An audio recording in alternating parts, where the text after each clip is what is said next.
Good afternoon, ladies and gentlemen. A warm welcome to another edition of the Dialogues with Smart City Administrators, organized by the National Water Mission in association with APAC News Network. Uh, Many of you would be aware that we are having the webinar with the district magistrates for more than 2 years, and where we have covered more than 100 districts. The DMs have presented the work on the water management, on catch the rain campaigns they have been doing in their districts. Now the focus is on role of policy, people, and innovation for urban water management. And that's why we have a galaxy of policymakers from the smart city and from extreme north, uh, Kashmir and Jammu smart city CEOs, to the western side, Silvassa smart city CEO we have with us, and um, the one person who is spearheading this whole management thing. We have Ms. Debashree Mukherjee, IAS, and Additional Secretary of Ministry of Jal Shakti and MD of the National Water Mission, Government of India. Welcome, Debashree ma'am. And before I ask ma'am to deliver her keynote address, let me introduce the other speakers who are joining today. We have with us uh, Athar Aamir Khan, IAS Commissioner, Srinagar Municipal Corporation, and CEO of Srinagar Smart City. Welcome, Athar.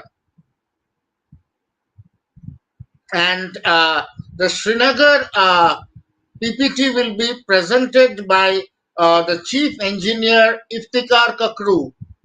Welcome, Mr. Iftikhar. Thank you. We are joined by Rahul Yadav, IAS Commissioner, Jammu Municipal Corporation and CEO of Jammu Smart City. Welcome, Rahul. And we are also joined by Charmie, Parekh, Deputy Collector, SDM and CEO of Silvassa Smart City. Welcome, ma'am. Thank you. And without any further ado, I would like to now hand it over to Debashree ma'am to deliver her keynote address. Good afternoon, everybody. It is a real pleasure to have with us the young municipal administrators, two from Jammu and Kashmir and one from Silvassa. And all three of them, it is a strange coincidence, now part of the cadre that I am also part of, Union Territories cadre, Agmut. So welcome to all three of you. This is, I'm sure all of you know that the National Water Mission is tasked with increasing water conservation and recharge in order to strengthen the water security of the country. At the same time, the objective is also to combat climate change through local solutions. Because what we're seeing increasingly, and data is clear, that climate change manifests itself and is manifesting itself most prominently through changes in the water cycle. Now, IPCC predictions and also predictions by the Ministry of Earth Sciences more recently indicate that for the next 50 years, we don't expect reduction in the total amount of water that is available in the country. But we expect changes in the spatial and temporal variability of the availability of water, which basically means that we will have extreme events like extreme rainfall, extreme snow precipitation. We also may have longer dry spells, longer droughts. So therefore, water recharge, water conservation, storage of water in order to be prepared for these extreme events, it becomes so much more important. Now, one of the things that National Water Mission does, again, to sort of bring everybody on board, is to amplify the efforts of people who are working in the field. One such effort is we do water talks every month with a prominent civil society organization, somebody not from the government, people who are mobilizing communities, people who are mobilizing technology on water. So just yesterday, we had a gentleman called Anand Maligawad. I don't know if you know of him. He has been rejuvenating with CSR support lakes in Bengaluru, and also now is taking his efforts to other parts of the country, and doing yeoman service in terms of, and he made a great presentation on the rejuvenation and his processes, because what we try to do is get people involved in answering the hows. So the other part that we do, as was explained, is we've been talking to administrators. We've been talking to DCs about what they're doing about improving water recharge and conservation in their districts. And then we realized we had a gap. We are not talking to city administrators. We are not talking to municipal authorities. So, therefore, we have now started the dialogues with the municipal administrators. And I think these conversations teach us an enormous amount.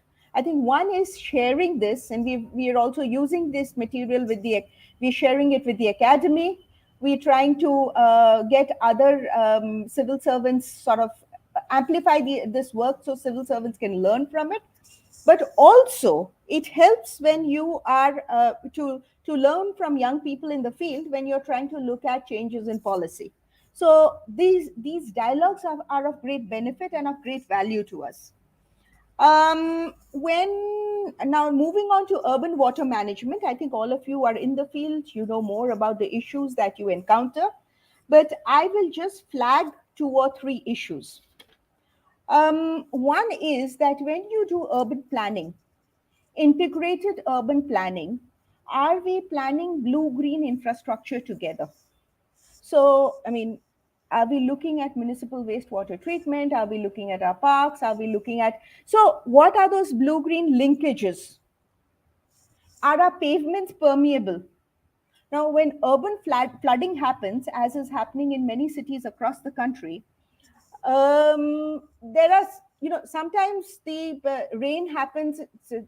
We may not be able to absolutely reduce the impact, but eliminate the impact, but we can reduce it if our cities are prepared to manage the rain better. So, blue green infrastructure.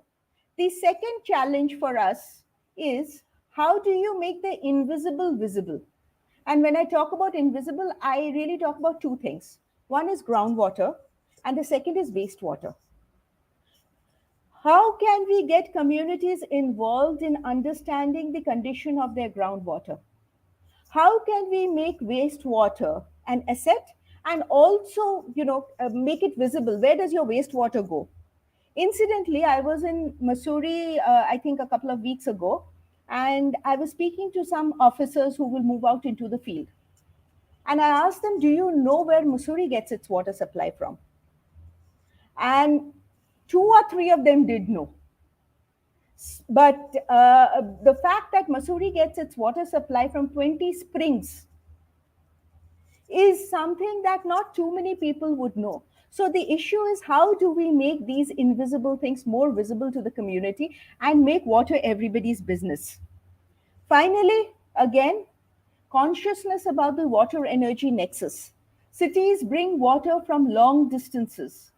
There is a cost to it. There is a fiscal cost, there is an environmental cost.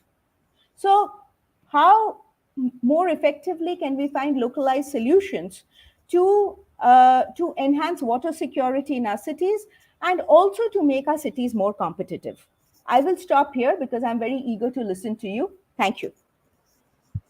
Thanks, ma'am, for talking about, warning about the extreme conditions and how that implies the need for conservation of water, and also explaining the rationale behind involving the municipal commissioners and the smart city CEOs on these water management dialogues. For our first speaker of the day, I would now hand it over to Athar, and Athar, you can introduce Iftikhar and give the presentation about Kashmir the steps that has been taken in Srinagar uh, smart city on urban water management. Over to you, Athar. Uh, Thank you so much, and good afternoon, ma'am. Good afternoon, sir, and all the panel members. It's a absolute pleasure to be here. Uh, in fact, with me is our Iftikhar Kakru Saab. He's the chief engineer. The reason for him requesting him to also join us is that he has worked in this field on the hydrology, on the Jahlim irrigation flood control, and others, including the 2014 floods. So his experience goes for around 30-35 years. So that's when I thought that probably he's also one of the very few people in the country who have got this kind of an experience, and that's why I requested him to join us on the panel. So, ma'am, we have got a little presentation also. What I'll do is, I'll go through the presentation, and I'll also request Iftikhar Saab to intervene in between and add up wherever he finds that it is more appropriate. That would probably be more in the interest of time as well.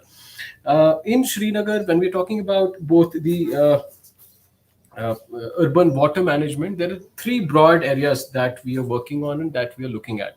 One is the water bodies per se.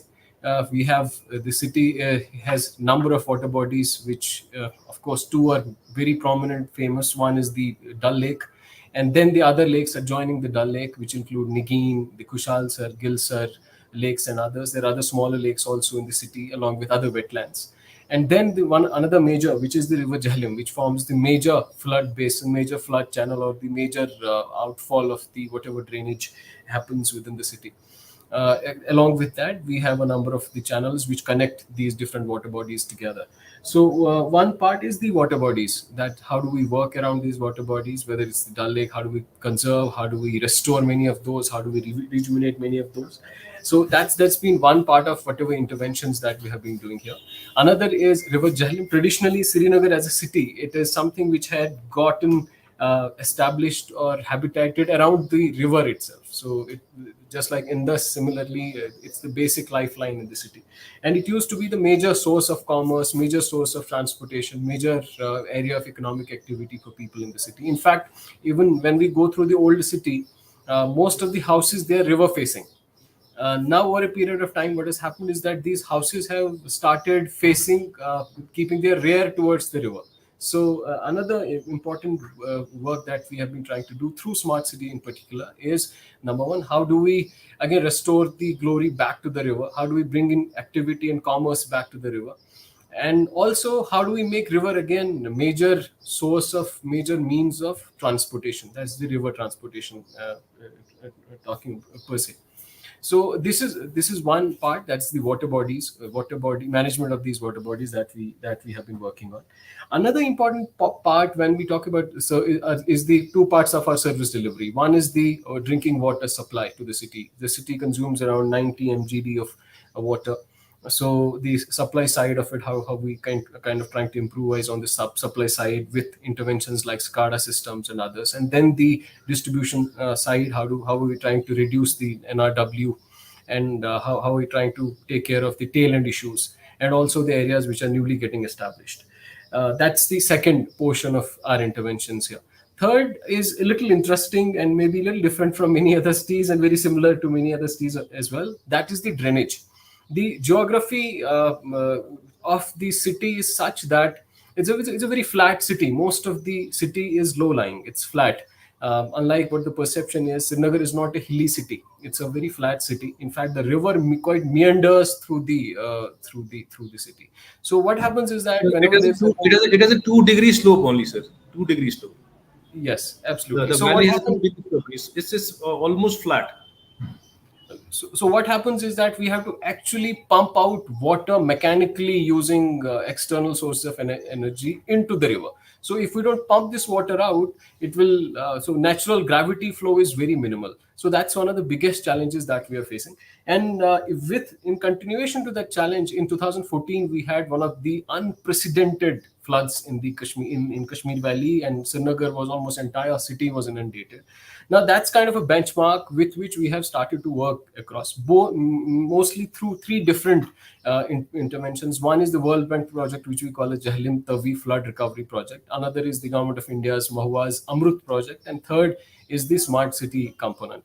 So with these three, we have kind of started to move forward from that 2014 situation in terms of developing capacities to drain water out, to pump water out of the city.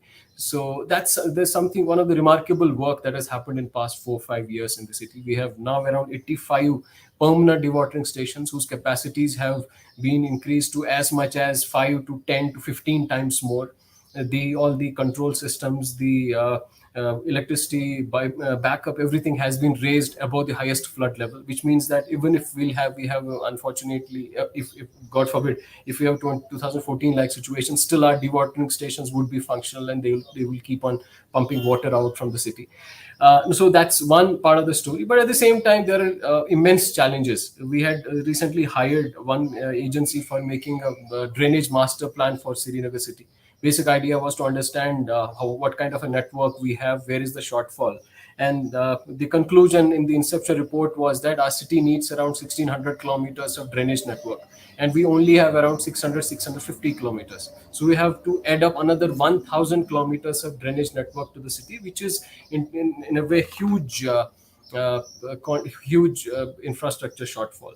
So with that background, I'll quickly run through the presentation, which will give a little overview uh, of the of what we are trying to do here. Is it visible? Yes, it's visible. Yes. Okay, thank you. So this is the Jahlim Basin.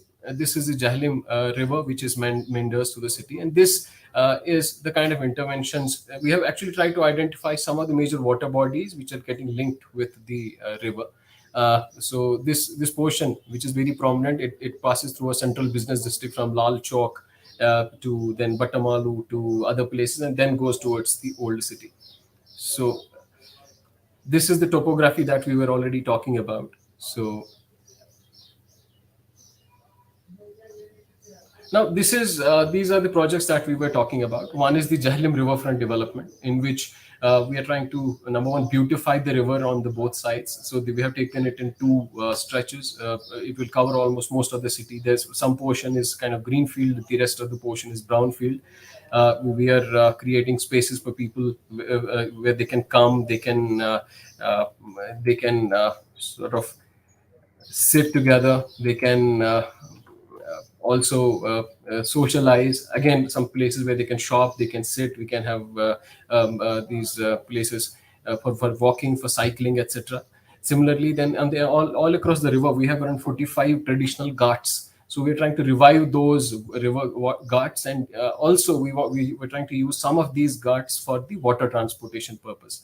Then we have the lake conservation. We have taken two important lakes. One is Gilsar and Khushalsar Lake. Basically, the water from the Dal Lake goes to one more lake called Nigeen. Nigeen is still well conserved. From Nigeen, it actually goes through a channel called Aamir Nala Aamir Khan, then to Gilsar and Khushalsar. Both these two lakes were almost dead and were full of muck and silt. So, in order to ensure that the circulation system of the water is again revived, we have taken up the restoration and of these both the lakes. I think in past 5-6 months we have been able to remove around 1500 dumpers and truckloads of muck and silt from these two lakes, which and that too in partnership with the people. In fact, the conservation of Khushalsar Lake was initially triggered by the local people, because in the whole theme we are talking about people and policy. So this is one of the important landmarks. In fact, this was also spoken to about by the Honorable Prime Minister also in one of his Man Ki Baat interviews. Then Brari Number Lagoon, again we have taken it for conservation. Hokarsar wetland is another.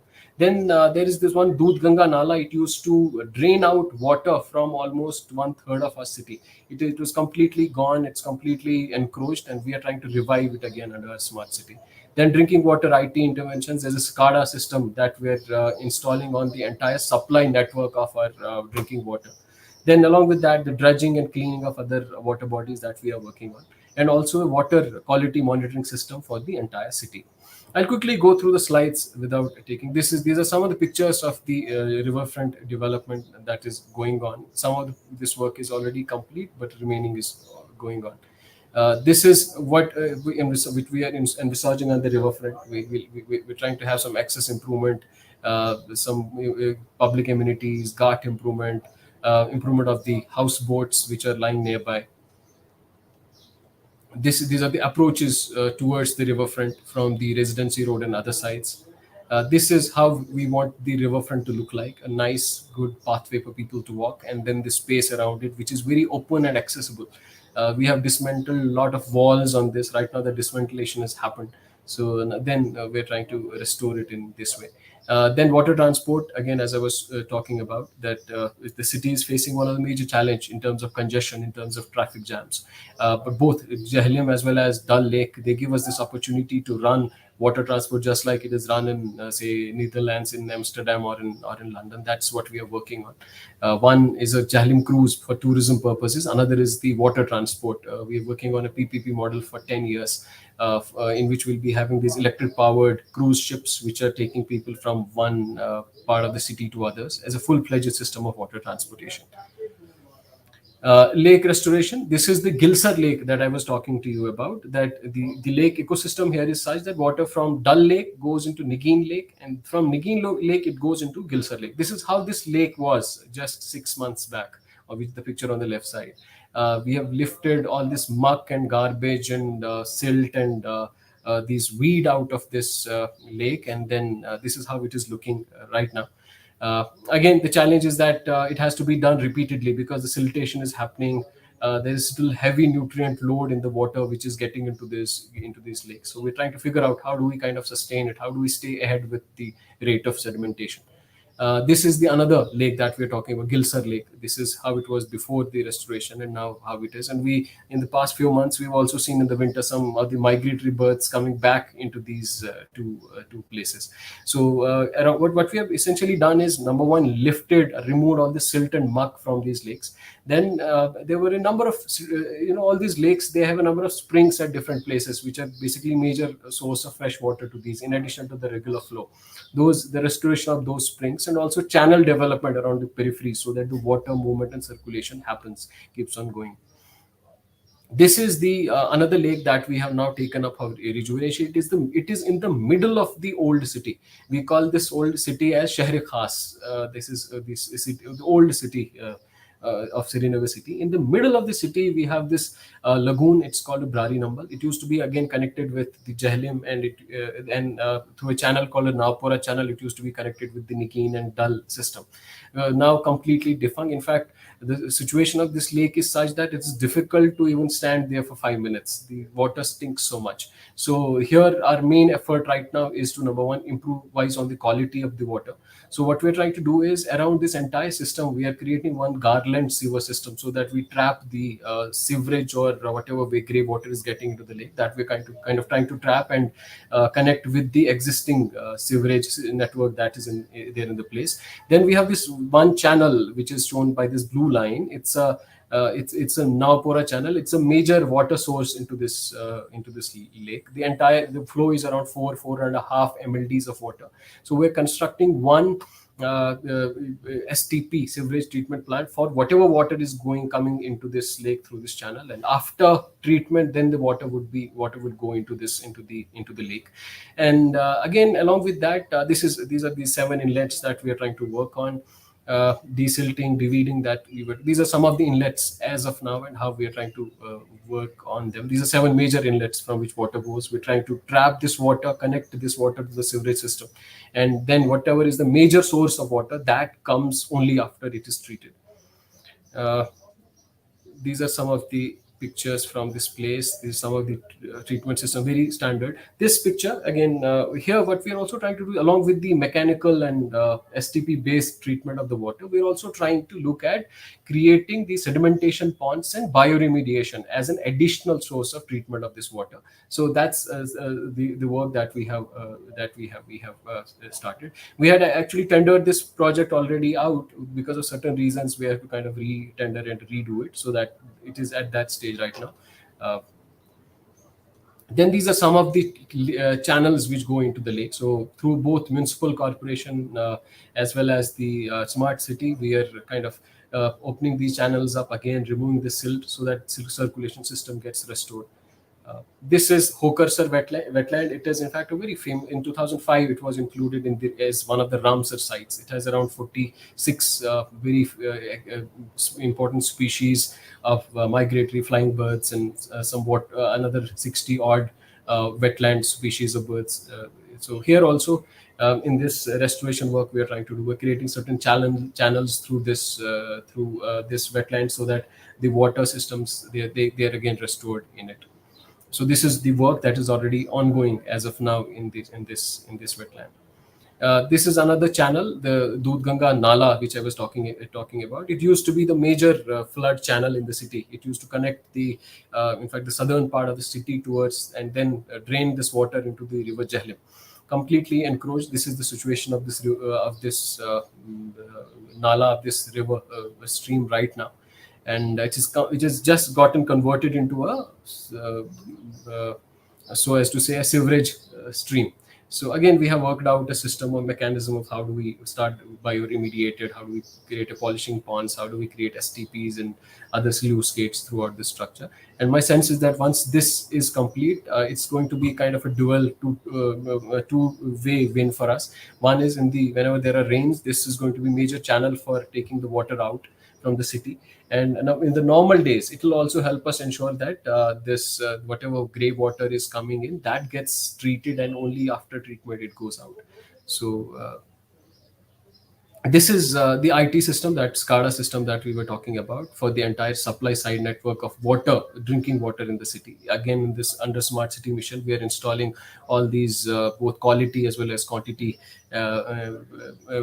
meters and other systems, both IoT based, so that we have the real time data with us and real time mechanism for understanding how is the water supply, where are the issues, where are the faults. And so that's something, it's very generic. I think most of the cities are doing it, and this is something we thought may be important for mentioning here.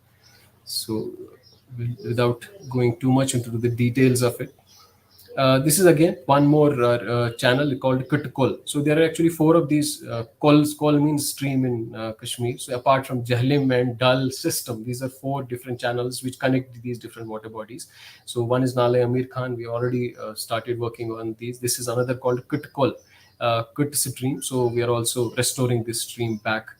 So this is it.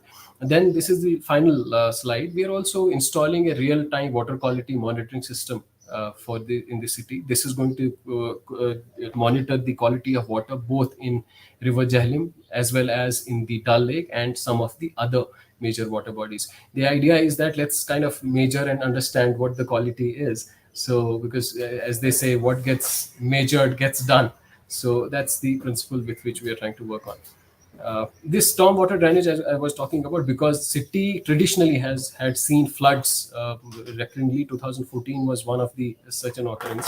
So in stormwater drainage again, we have done this micro drainage basin management in the city. City has been converted 9 watersheds into 53 micro drainage basins, and then we have 84 of these dewatering stations which we have located. And these dewatering stations, they are connected to the drainage network in the area. So there's a submersible pumps inside the sumps. So water from the drains gets delivered into those sumps. Then there are filter chambers and sluice chambers, and from there on, this water gets pumped out through an outfall into the major water channel, either into a flood channel or into the Jhelum River, whichever is nearby. So this is the existing challenge. Many a times this is what happens whenever there's a small rain or post snow, when the snow starts to melt. This is the challenge that we face. So again, with this, what we have done is we have increased the capacity of these 84 dewatering stations to buy at least 10 times till now. All the equipment, state-of-the-art modern equipment has been installed. Everything, all power backup systems, control systems, people where they sit or control, that has been placed above the highest flood level. They have all been kind of redone. And besides that, with under both JTFRP, under Amrut and several other programs, we have also upgraded our drainage network system. Yet challenges remain. I think quickly before I conclude, one of the challenges, of course, is the water quality. Now we are improvising on the circulation, but yet we have, how do we get the BOD levels and other parameters down to the permissible ones, both in the rivers as well as in the lakes? That's one of the challenges. Another challenge is, of course, because the city does not have a separate drainage and a sewerage network, so everything is getting mixed up into the drain. So that's one of the major challenges in terms of infrastructure that we have. And going forward, that's going to be the major priority for the government, and we are trying to lay down that maybe a master plan or pathway for that planned development. Thank you. I think Ifkar Saab, if you have something to add. And Sir, I think you have covered it all. If I say something, it will be at the cost of repetition. The only thing that I would like to mention is that ma'am talked about the water energy nexus. And in Kashmir, we have a lot of upland water. And I don't think, I think our focus should be mainly on tapping the upland water rather than relying on lift stations and also groundwater. We have vast reservoirs of groundwater, but not mostly tapped, because we do not find a deficiency in source. There are isolated pockets where we have deficiency in source, but these can be overcome if we kind of identify bankable, dependable sources, and through a water conveying system, which is the cheapest version as far as water conveyance is concerned, through pipes, we can feed these areas.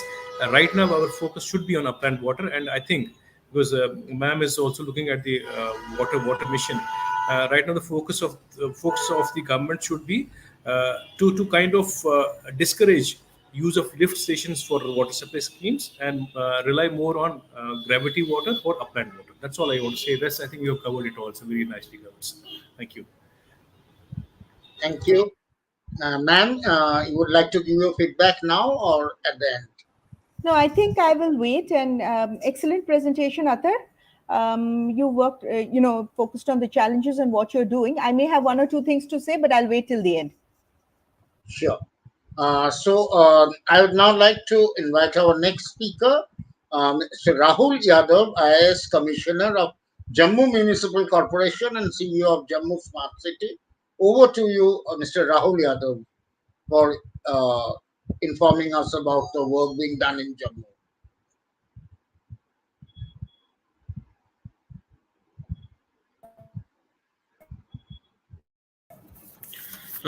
Good afternoon, ma'am. Good afternoon to the participants.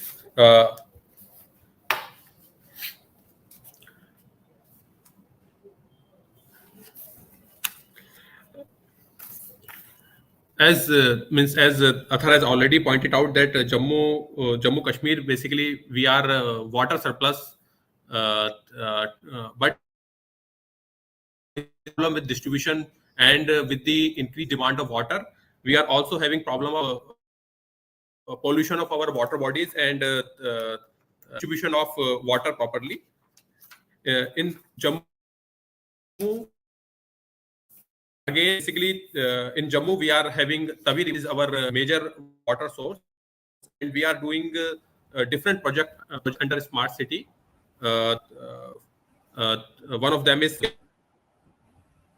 under Blue Green Initiative. We are also doing some Blue Green Initiative in which we are developing. We are cleaning our canals, and we are developing amenities along our canals to give it an aesthetic look. Other than that, we are doing some work on water. It falls in Kandi belt, which is basically. Rahul, just a second. I think maybe your network is giving trouble, because is it true of other people also? His voice is getting interrupted from time to time. Yes, there is some problem with the I voice. think maybe turn off the video, then we'll be able to hear you better. Is it better now? Yes, Am I it's better audible? now. Yes, more audible. Uh, Jammu basically falls in the Kandi belt, which is basically Bhabar belt, and we are having water scarce region in many area. Basically, Jammu is water scarce, and we are dependent on surface water supply and tube well irrigation in much of the area of Jammu.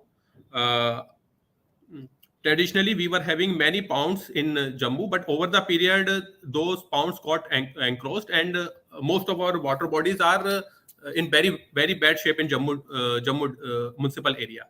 So, under Smart City, we have started one project for to identify all these water bodies, and can we have next slide, please?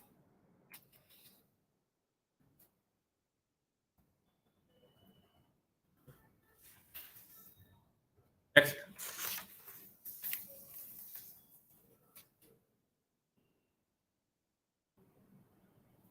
Next slide. So, next, please. Under we have started one project for rejuvenation of water bodies. Under this, next slide, please.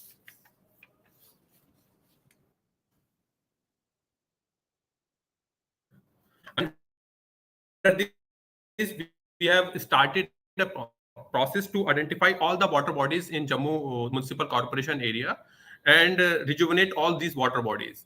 The broad objective was to rejuvenate the water bodies and to improve all the parameters of all these traditional water ponds we are having.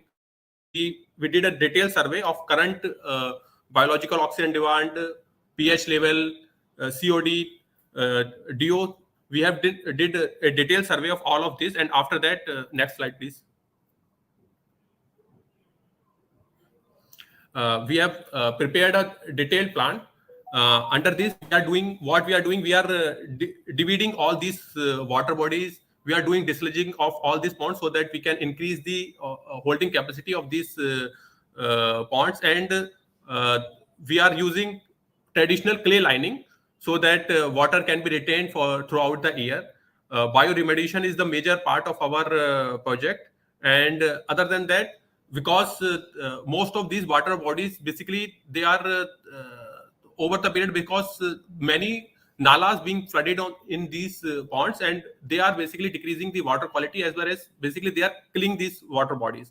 So we are also doing some civil works to tap all those nalas, and wherever necessary screen chambers, or we are basically also diverting many of these nalas which were falling in these water bodies. Next. Other than that, we are also constructing some civil amenities along these water bodies to give it an aesthetic look. Next. And our project also involved the O&M of these water bodies for next 3 years. So for next 3 years, we will also be maintaining, means the same person will also be doing O&M.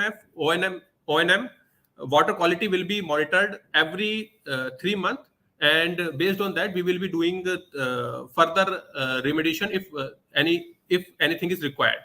So under this project, we have identified 61 water bodies in Jammu, and with a total area of 368 canal, and the current total volume of these water bodies is 3,39,000 liter, and we will be the volume will be increased to basically 4,25,000. So there will be sufficient increase in the water capacity of these water bodies. Other than that, the current BOD is quite BOD demand is quite high, and the current available dissolved oxygen is almost nil in all these water bodies. So we will be increasing those. Next, please. So we will be improving the water qualities on these parameters. Next slide, please.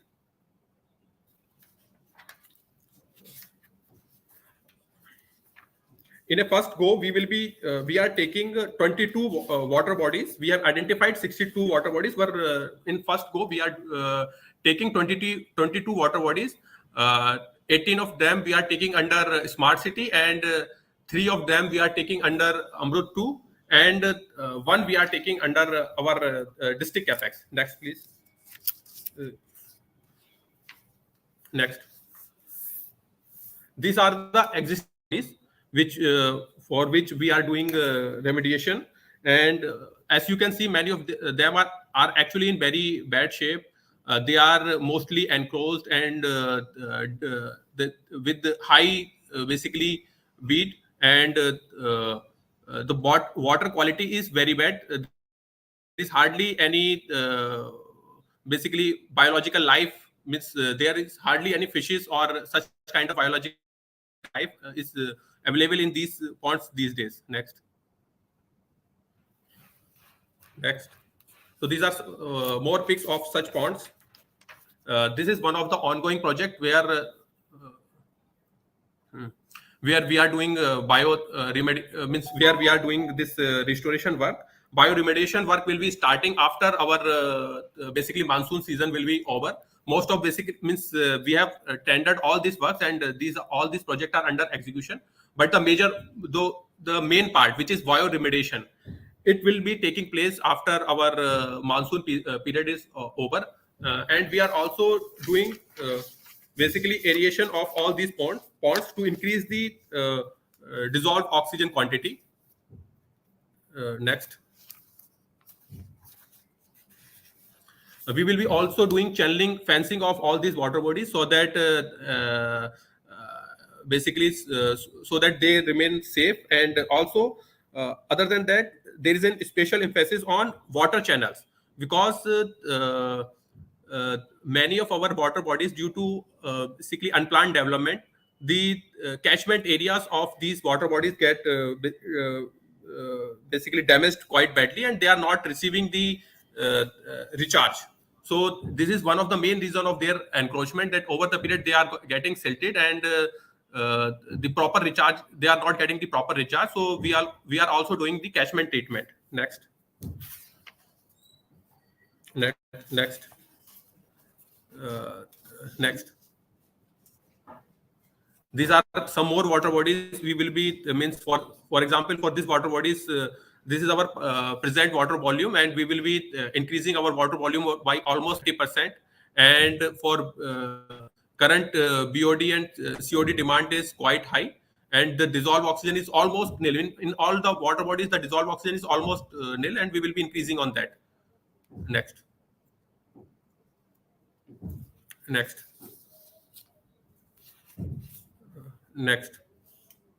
As you can see, means most of these water bodies are having very high algae cover, and either they are basically means they are very badly infected with phosphorus and nitrogen contents. Next slide, please. Next, please. Next.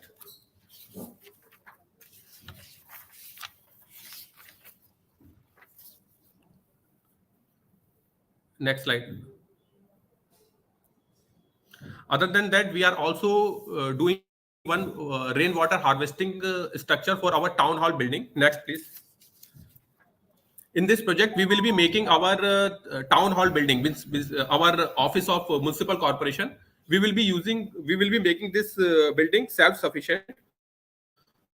We will be harvesting all the water in our town hall building complex, and storing in a tank, and after filtration we will be using that very water only. So we will be making our town hall building self-sufficient under this project, and maybe we hope that we will be water surplus, means our building will be water surplus, and we won't be requiring any water supply from outside the area. So this is an ambitious project. We will be doing this. This is currently being tendered, but it is under execution. So under this we will be collecting all the water all the water rainwater in the tank, and after filtration, and we will be using it for the supply purpose for our Jammu Municipal Corporation office. Next. Next. So this is basically means these are some of the project I means which we are doing in Jammu Municipal Corporation regarding water conservation. Means that as ma'am has pointed out that for blue green infrastructure and for urban flood, they are the relevant topic these days, and we are doing as Uh, Thank you, well. Mr. Rahul Yadav, and we will wait for ma'am's feedback at the end. Now we'll come to our next speaker, Ms. Charmie Parekh, Deputy Collector, SDM, and CEO of Silvassa Smart City. And before I hand it over to her, I would commend you for attending today's webinar despite the flooding situation in Silvassa. So over to you, Ms. Charmie Parekh. Good afternoon, ma'am, and dear colleagues. Thank you so much. I would really appreciate. I would really like to appreciate the opportunity that has been given to us to talk about the urban water management, as well as to discuss what all solutions also can be brought about. So, can we start with the presentation, please? Yes. Next slide, please. So I would quickly like to introduce Silvassa city. So unlike other cities of India, many major cities of India, Silvassa has a very different birth history. Even in 19th century, Silvassa was just a little village.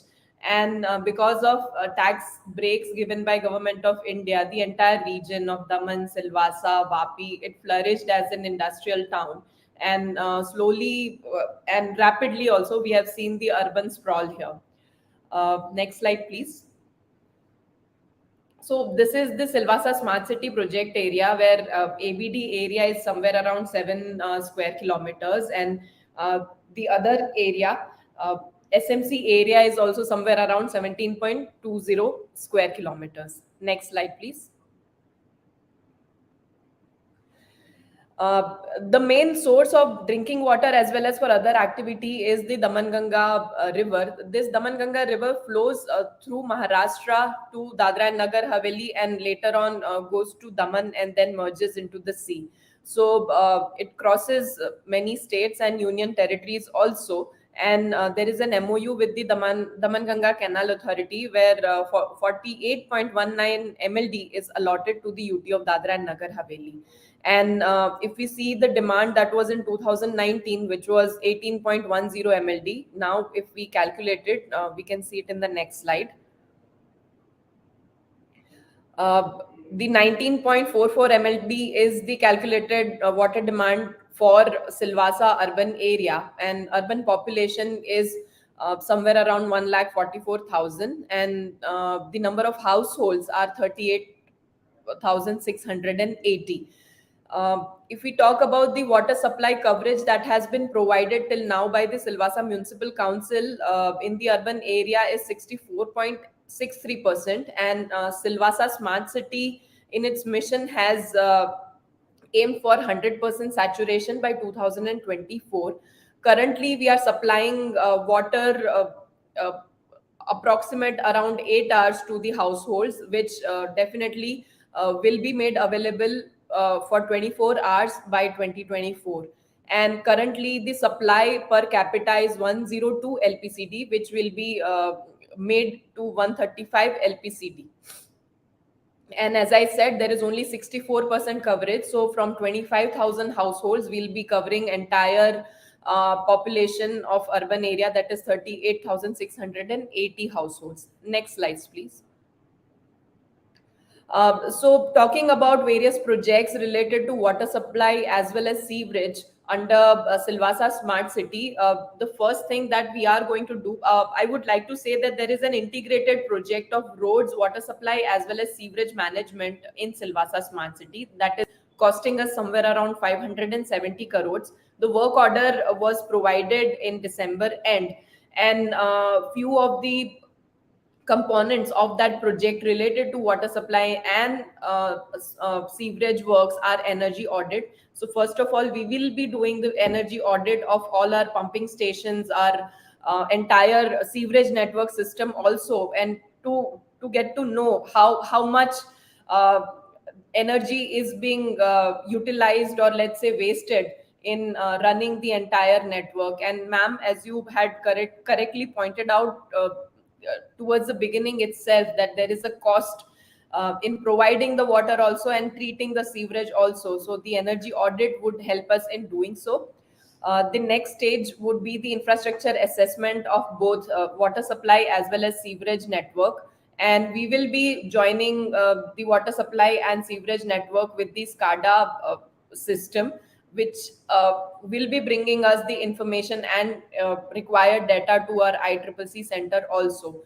For providing of water supply, we will be installing the bulk flow meters also at various places, and smart metering is also envisaged in this project. As I said, infrastructure assessment for sewerage as well as SCADA is also envisaged. And apart from that, if we talk about the blue to green linkages, we have a river. It is actually a tributary of the Manganga River, which is called as Piparia. So we have also planned for Piparia River Conservation Project. Next slide, please.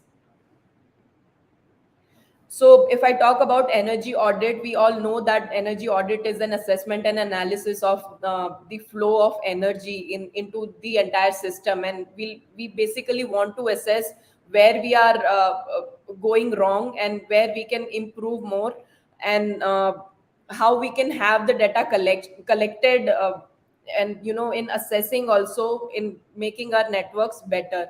So the first and foremost condition is the energy audit, and we are going to start with it pretty soon. And our project also envisages having the energy audit at the end of the project as well, somewhere around 2024 also, and then for 3 years also. Next, please.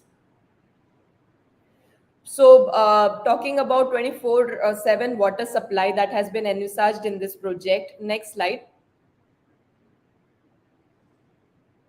Next slide, please. As I said, we will be augmenting our water supply. So we are not looking for installation of any new schemes, but we will be putting in more pumping stations and pumps at various places. And we will be augmenting our capacity by doing technical changes, like we will be getting our hydrological model. And after the assessment of the entire infrastructure, we will definitely rehabilitate it also. And by installing the meters and having our district metering areas, we will be looking at the pressure management and leakage management system also through our energy audits. And as I said, because the meters are going to be installed, it will definitely have an impact on the behavior of the people also. Earlier, the Silvassa Municipal Council, while providing water, had a flat rate for drinking water as well as for other usage. But as we install the meters, which will be quantity based meters as well, so we will get to know how much we are utilizing the water, and it will also encourage citizens and the consumers to save more and more water. Apart from that, since we have a SCADA system, we will be having a good technological support, and the data also, the assessment also, where we can divert our water at what point of time, depending on their usage and their demands. So for that also, we will be requiring the policy intervention as well as budgetary and commercial interventions as well. Next slide, please. So, looking at the infrastructure assessment of the water supply in the ABD area of the Silvassa Municipal Council, we currently have one 4 MLD plant which is going to be demolished under this project. But apart from that, one 11 MLD plant is under testing phase, and this will help us in providing water supply 24/7 to the ABD area as well as the rest of the households which were not earlier covered. And water will also be provided to the periphery of the ABD area through this project. Next slide, please. So all of us know how SCADA and bulk flow meter works, but other processes of our entire project would, as I said, dismantling of 4 MLD plant and the augmentation of the water supply, and connecting the entire water network with the SCADA system. And apart from that, wherever we require, we will also be installing lifting cranes also for pumps for 15 MLD plant. Next slide, please. So I'm sure everybody knows how the water meters also work. So as I said, ours is a quantity based water meter. So we will be getting data from each and every meter on the usage of the water at each and every household, and that will be the entirely automated system. Next slide, please. Talking about the sewerage network. Next slide. If we look at the number, we already have a 13 MLD sewerage treatment plant installed, but the current capacity at which it is running is only 3 MLD. So again, under the integrated project of road sewerage and water supply, we have envisaged that we will be providing 100% saturation by 2024. The pipeline, the network has almost been laid at every point of Silvassa Municipal Council. However, the house-to-house connections remains. So that's why the efficiency of the collection is around 18.70% right now, which we want to take it to 100%, and the quality should also improve as we will be reaching our 33,680 households, which are currently standing at 6,300.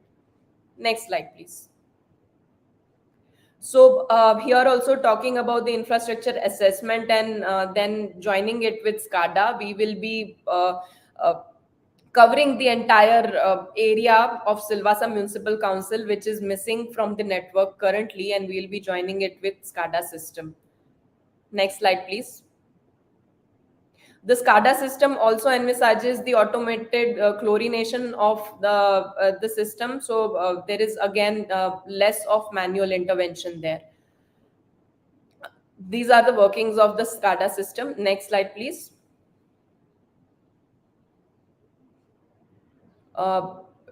Talking about the blue to green linkages, as I talked earlier, there is a tributary of Damanganga River, which is called Piparia, and we have included in our plan a Piparia River Conservation Project. We will be floating the tender very soon in couple of days, and we are looking at bringing in an agency which will work for us. The cost is somewhere around 10.5 crores for the entire project.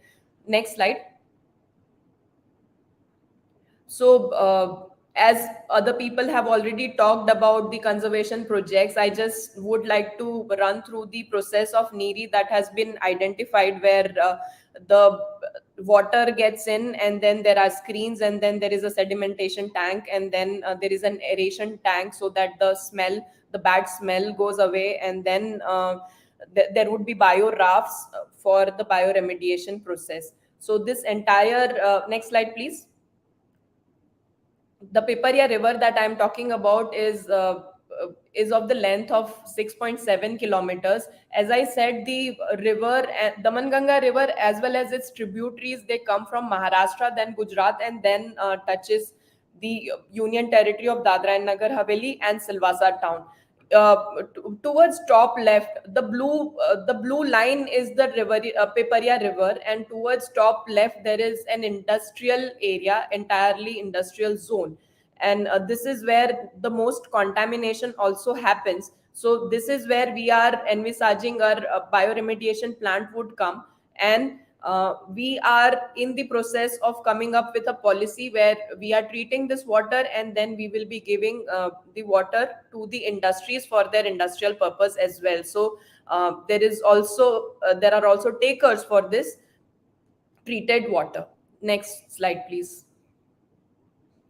Apart from that, talking about some other activities that Silvassa Smart City has been doing is uh, removing manual scavenging entirely from the municipal area. So we have procured a robotic cleaning manhole cleaning machine. So somewhere around 350 manholes will be cleaned using this bandicoot machine. So it is entirely operated by robot, and there is one screen, and a person outside on the earth can operate it, and it does a wonderful job. Next slide, please. Apart from that, as ma'am also talked about making the invisible things visible, there is this huge ESR that is in the middle of the city. So we kind of did a placemaking uh, under our smart city mission. Next slide, please. Apart from this, we engage into plantation activity on almost every occasion, especially at our sewage treatment plants, through our river beds also, and our WTPs as well. So smart city team keeps on engaging with citizens as well in making the city more green. Next slide. And one more initiative that we have taken along with revenue department, because as we talked how urban flooding happens because of heavy rains. So uh, places of Mumbai, Silvassa, Vapi, Valsad, Surat, each and every city has seen almost flooding or flood like situations in last couple of weeks, especially last week. So what we are doing is that we have mapped all our streams, all our ponds, and all our water bodies through GIS, and we have done a massive encroachment removal drive just before the monsoon, and desilting also of some nalas, as well as the streams that are coming downstream. So that has definitely I would not say that the waterlogging problems did not happen in urban area, but it has definitely brought the number very much down. So we will continue to do so after the season allows. But as I said, along with revenue department, along with civic authorities, we have because as I said, Silvassa is a massively industrialized towns also, and along the nalas and kotars, we found a lot of illegal construction happening, a lot of encroachment happening, because in dry season these nalas also dry up, and as soon as there is a first or second spell of heavy rains, these nalas get flooded like anything, and then it brings about a flood like situation. So after monsoon also we will be continuing with the encroachment drive, and that is how again we are making it visible to people that it is not okay to encroach on our water bodies also. So with that, I would like to conclude my presentation here. Thank you so much for this opportunity. Thank you. And before I request Debashree ma'am for the feedback, can I request all the panelists to switch your cameras on?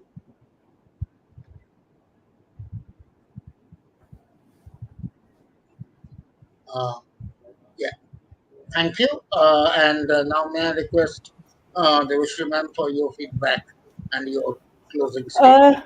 Thank you, Athar, Iftikharji, Rahul, Charmie. They were very interesting presentations, all three of them. Athar, just a quick question.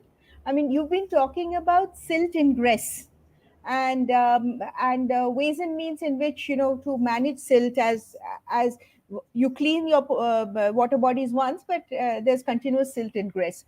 Is there a part, as a part of your plan, are you also looking at this issue of mapping your catchment and catchment treatment in terms of green vegetation? Yes, ma'am, absolutely. In fact, what's happening, for example, I'll take this example of Gilsar Lake. So, the inflow into this lake is from number one is the main channel, which is coming from the Nigin Dal Lake, then Nigin Lake. And so, siltation or whatever flow is going into the lake, whatever nutrient load is going to the Dal Lake, it gets then it flows into this lake also. Then there are a number of say sewerage points or some grey water points which directly enter into this water body or other allied channels into it. So they also add a lot of this. Similarly, towards when we go towards the northern side of the city, we have some of the agricultural activity being done there. So fertilizer there, and whenever rains happen, that gets washed into it. Similarly, on one part of it, what we have found is there's a large number of community which works on the animal rearing and mostly dairy farming. So again, what they do is the cow dung and everything, it is kept outside or near the banks of the river. So it again flows into this. So one is, of course, the nutrient load that we are kind of trying to map so that we take care of it at the source itself, number one. Number two, because these are linked to the bigger water bodies. So of course, the water quality will be highly dependent on the water quality of the bigger this. Though in the bigger water body, dilution effect comes into picture. Here it gets more concentrated. So that is one part that we are working on. Third is, of course, the siltation also, because rains happen very frequently. Then the mud, silt, everything goes in. Then another part is because these lakes are live, and in fact, vegetation and all that ecological succession, it's a natural process that will grow. So if we leave the lake as it is, it will get converted into a forest maybe in a decade or so. So how to stop that? Maybe that natural process also in a way. That's again what we are trying to work on, so that the pace with which we do the treatment of these whatever siltation sources or the nutrient sources from the without before they enter into the lakes. One part is that we are kind of trying to map and again work on that. Second is the process of the removal. How do we do it in a more sustainable way, rather than we are kind of using machines every now and then it gets silted again and then we do it. So how do we do that? Similarly, what we have tried to do is we're trying to place a number of trash guards and certain desiltation mechanisms across the stretch, so that then we have certain specified places where siltation happens and water below it goes with lower silt load. That's again something that we have been trying to work on. Thank you. Rahul, interesting work on mapping all your water bodies and ponds and trying to rejuvenate them. One area that I'd like to ask you about is how are you involving the community? The fact that you need communities to be part of your rejuvenation effort and to have a stake in maintaining the water bodies. That's something that I found interesting about Athar's presentation, where the community will probably have an economic stake in the water body and therefore will try to preserve the water body better. So is there a way in which you're involving the community in the rejuvenation of the water bodies? Yes, ma'am. We are involving the local communities and local stakeholders, our corporators in the whole process. And most of these water bodies basically means identification is also is done by the community itself, because one or two water bodies are basically which were fully filled with no water basically collection as on date, but they were existing in our revenue record. So. Identification of those were done by our local stakeholders only, and because many of these water bodies are enclosed on revenue record, we may be having basically area of 2 acre or 3 acre, but on spot it is basically less than 1 acre. So for removal of those encroachment as well, we are means we require the support from the locals, and we are taking help from them for removal of encroach as well as for the catchment treatment, because many of these catchment areas right now there is construction, or there is basically farmers field in those areas, but we are taking them into loop so that we can have this catchment treatment as well for the basically stoppage of drainage as well. We are providing them alternate drainage, but at the same time for means their cooperation is required so that it doesn't get basically silted again. So just for your information, if you look yesterday, it should be on our portal. There's a very good presentation that Mr. Anand Maligawad made. And part of his presentation was how they engage with the local community, step by step. How is he bringing, who are the major stakeholders? How is he bringing them on board? I found that very interesting. You might want to look at that. Okay, Right. thank you. Charmie? excellent presentation about looking at water supply and wastewater networks, and how you're strengthening those networks and making, as Athar said earlier, that if it doesn't get measured, it doesn't get done. So I see that measurement happening. So quick question: when you are you dealing with a problem of salinity ingress in your area, in your groundwater? Is that something that is a challenge? And are you is there some thinking going on over there, or is it not a problem in Silvassa? It is not a problem as such in Silvassa, ma'am, because during normal season for at least 8 to 9 months, we get groundwater at somewhere around 25 to 30 meters only, and even during summers it goes till 50. So as such, it's not a problem. It is a fertile land also, because but two major rivers are passing through this region. So salinity is as such not a problem here, ma'am. Okay, but are you the measurement of your ground, because Goa, this was one of our problems, where wells that people had been using for traditionally for water supply were becoming saline as there's more extraction of groundwater. So and reduction in river flows. So is that's not a problem in Silvassa? That's not Till something now, you're it dealing. has not been, ma'am, but we will keep on measuring, and we will take proactive steps that it does not happen. Right. So thank you, all three of you, and Iftikhar Saab, sorry, all four of you. So it's been a very interesting session. Thank you. I've learned a lot, and I think that the work that you're doing, we should be able to amplify, and other people will learn from you. Thank you so much. Thank, Thank you, ma'am, thank and you so much. thanks to Athar, Rahul, Charmie, and Iftikhar Saab for the wonderful presentations today. Thank you. Have a good day. Thank you. Thank you. Thank you.